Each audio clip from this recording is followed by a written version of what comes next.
গজনবীর বাদশাহ সুলতান মাহমুদ ইন্তেকালের পরে স্বপ্ন যুগে এক বন্ধুর সাথে মুলাকাত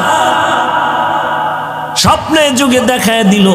কবরে কেমন অবস্থা? কয় আলহামদুলিল্লাহ, আল্লাহ অনেক শান্তিতে রাখছেন। সুলতান মাহমুদ, তুমি রাষ্ট্র পরিচালনা করলা, এমনকি আমলের বিনিময়ে তোমারে আল্লাহ কবুল করেছেন।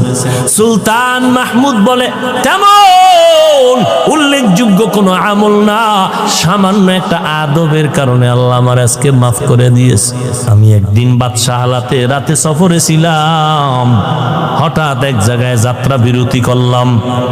এমন একটা ঘরে আমাকে রাত্রি যাপনের জন্য দেওয়া হলো। আমি রাতের বেলা শুইতে গিয়ে দেখলাম পায়ের কিনারে একটা তাকের উপরে কোরআন শরীফ রাখা।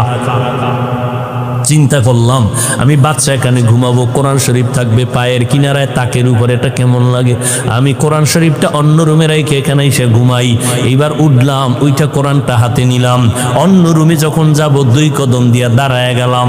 আরে কোরআনের থেকে তো আমি সুলতান মাহমুদের দাম তো মোটেও বেশি না, প্রয়োজনে আমি অন্য রুমে গিয়া ঘুমাবো, মাওলার কালামটা জাগায় রাখবো।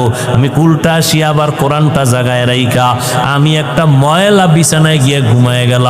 এই যে কোরআনটার একটু আদবের সাথে সম্মান করেছি, আমার আল্লাহ এর বিনিময় আমারে মাফ করে দিয়েছি।